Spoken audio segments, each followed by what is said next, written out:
है कि कितनी सख्त लड़ाई होती है बीजेपी और कांग्रेस की, लेकिन ऐसा नहीं होता कि बीजेपी और कांग्रेस के लोग लंदन में लड़ रहे हैं आपस में। ऐसा कभी भी नहीं होता, क्योंकि उनके ओवर जो बाहर जाते हैं तो वो इंडियंस होते हैं सारे वहाँ पे। मतलब मैं खुद जब भी जाता हूँ पाकिस्तान से बाहर तो मैं अमूमन अक्सर ऐसा होता है कि किसी न किसी इंडियन होटल में ज़रूर जाता हूँ थाली वाली, और वो खाने के लिए जो उनकी डिशेज हैं ज़बरदस्त किस्म की।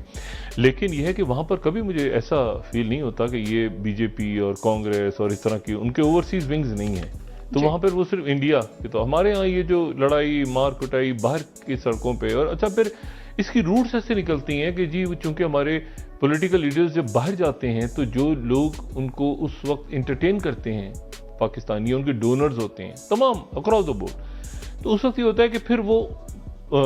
उनको सपोर्ट करते हैं, उनके वहाँ पे सारे इंतज़ामात करते हैं उनके रहने, वो फिर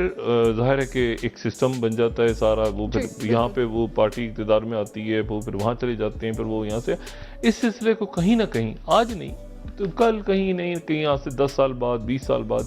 शायद हमें बतौर कौम इस बात की समझ आ जाए कि जब हम लंदन की या फ्रांस की या अमेरिका की सड़कों पे आपस में लड़ रहे होते हैं तो क्या तासुर हो जाता है। मुल्क के अंदर तो हम करते ही हैं, लेकिन जब बाहर लड़ रहे होते हैं तो वो लोग देखते हैं कि एक मिनट यार ये क्या है, पाकिस्तानी मतलब पाकिस्तानी ही पाकिस्तानी से लड़ रहे हैं।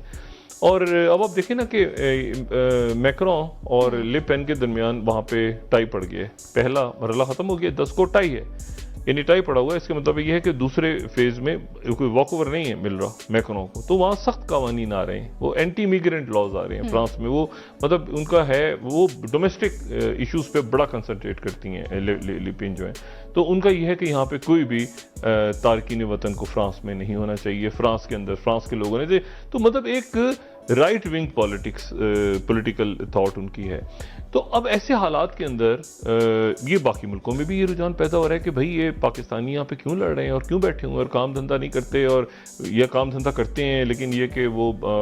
मराद भी लेते हैं, सड़कों पे लड़ रहे हैं, ये करें। तो एक गोफ्त बेजारियत पैदा होनी शुरू हो गई है और ये ज़्यादा तवील अरसे नहीं चलेगी। इसलिए हमारे लोगों को, हमारे नौजवानों को ये देखना चाहिए कि जो भी सियासी इख्तिलाफात हों वो कम से कम एक तो यहाँ ना लड़ें और फिर बाहर के मुल्कों में ना लड़ें।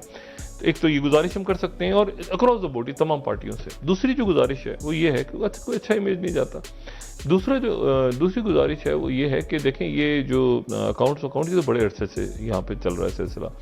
और वो कुछ पिछले दिनों से उसमें तेज़ी आ गई और उसमें आइडेंटिफाई भी हो गया। मैं अभी देख रहा था, उन्होंने कहा कि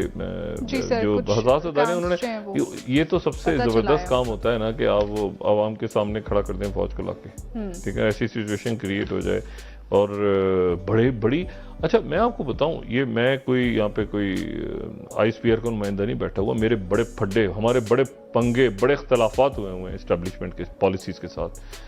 लेकिन उसमें यह है कि वो जब बातचीत होती है, चाहे वो ऑफ द रिकॉर्ड हो रही हो, किसी भी मतलब मैं कम से कम ये कह सकता हूँ कि मुशर्रफ साहब या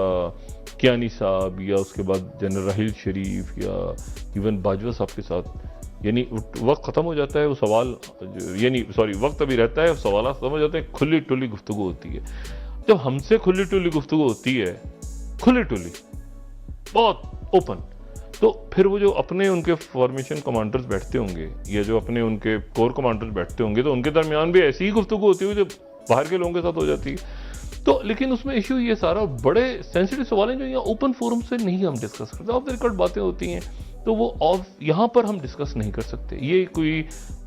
ये मेन स्ट्रीम मीडिया, मैं यूट्यूब चैनल पे बहुत कम हूँ, यूट्यूब चैनल्स के ऊपर बातें बहुत सी लोग करते हैं और वो बातें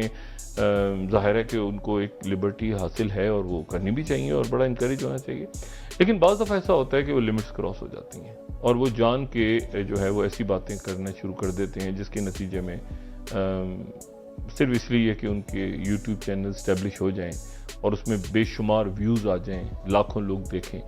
और वो फिर उसके बाद उनको अब ये जो इन्वेस्टिगेशन हो रही है इसमें बदकिस्मती के साथ प्रोमिनेंट टीवी एंकर्स भी हैं, बदकिस्मती के साथ इसमें ब्यूरोक्रेट भी हैं,